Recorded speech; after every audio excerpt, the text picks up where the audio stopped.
Wake up, Tenno. It is time, Tenno.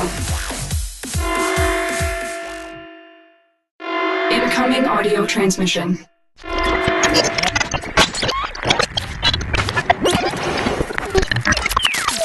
Transmission received. Welcome back, Tenno. Today's episode is Warframe Digest Episode 4. We'll be going over Livestream 22 that had just happened.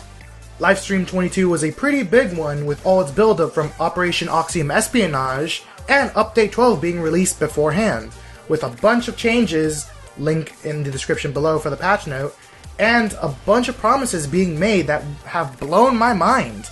Not just that, the promises actually had video evidence behind them, which blew my mind even more. This is gonna be a good one. This was a good one. I enjoyed it. I'm not sure if you guys will, but we'll see.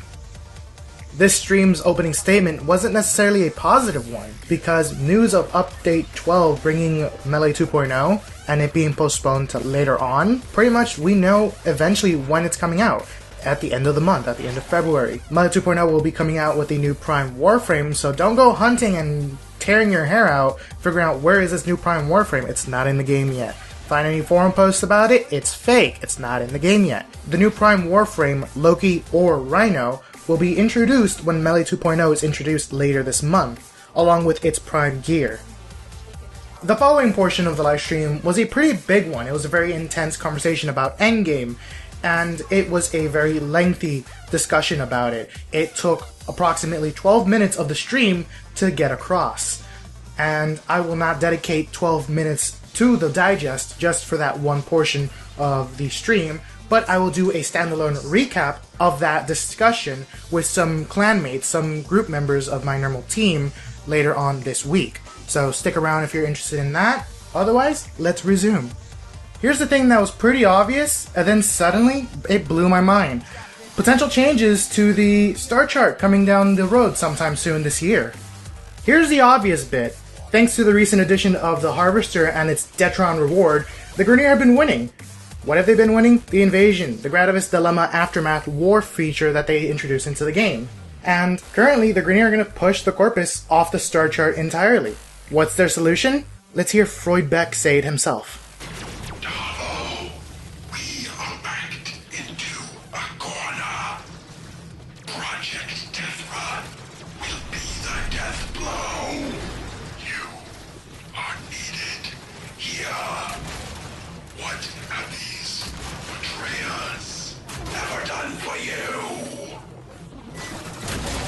They're not betrayers.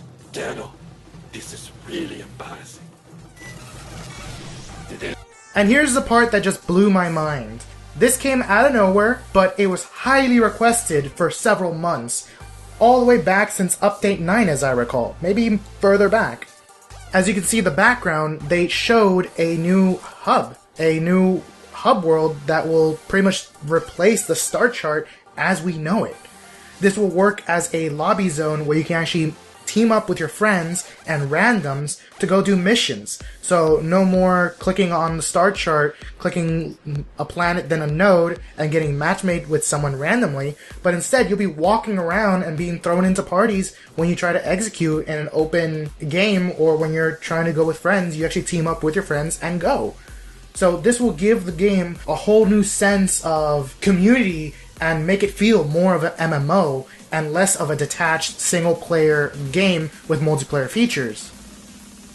They were asking, we talked about merch for months now. Sheldon's so ugly he broke the store. Sheldon is so ugly that he broke the stream. We do have the merch store, the design is done.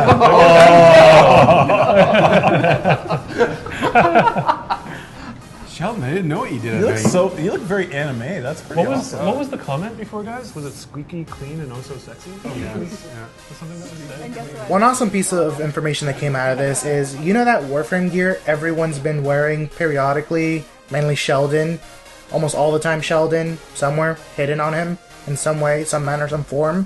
Finally, that merchandise is actually going to be up for grabs sooner rather than later. The merchandise store was actually teased to us with an image of Sheldon wearing a variety of sweaters of different colors and methods on his body, on himself. Not much is known about when this merchandise store will be up and running, But it's rather interesting to see that it's almost done, it's almost here, and we can actually get ourselves any type of merchandise to decorate ourselves or the living quarters around us, be it your office and or room, with just Tenno equipment.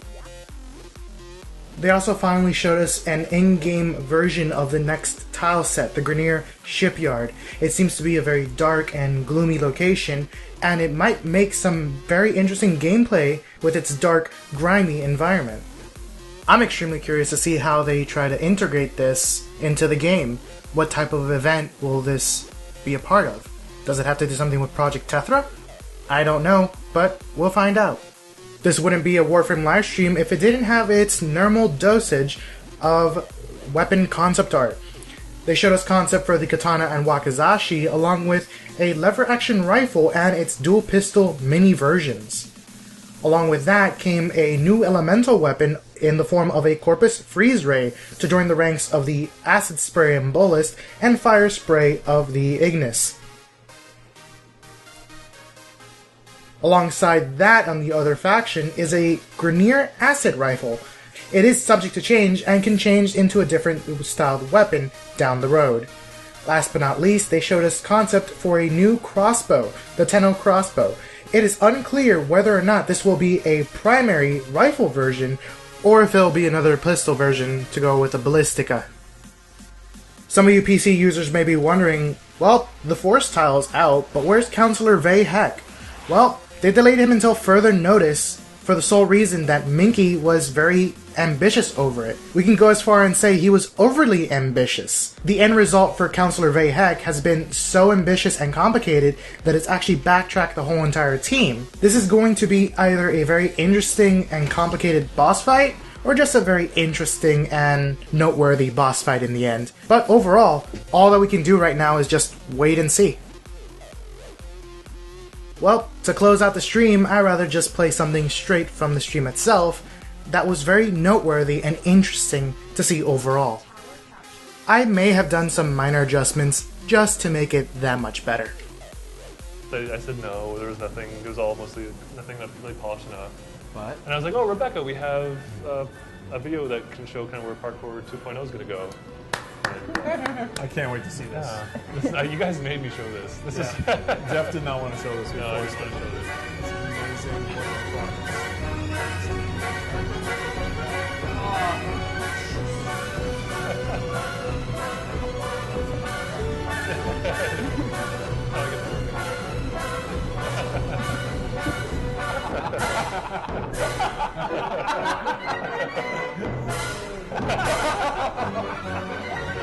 Coming to Ultimate near you. The video is even called Parkour 2.0? Yes. I gotta come up with an Ultimate that uses the end part. Please. That's Please. cool. I think we should run a contest. The best thing is that we're investigating new investigating new motion capture setups, and that's some data that one of them has that you can download and apply to your rig, which is hilarious.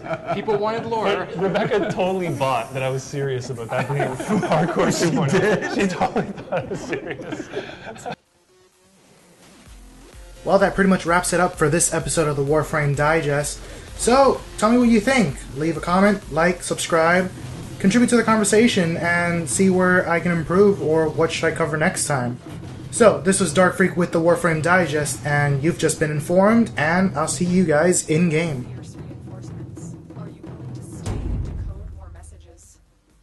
Here it comes. Deliver. This is pretty wacky. He is. Yeah. Excellent. This is right out there. He's definitely being worked on. Yeah. Okay.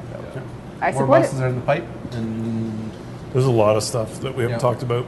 2014, we got a whole year. Neff and Durf are in there. Got a whole year? Neff and Durf are in there. Got a whole year? Neff and Durf are in there. Durf? Stream over.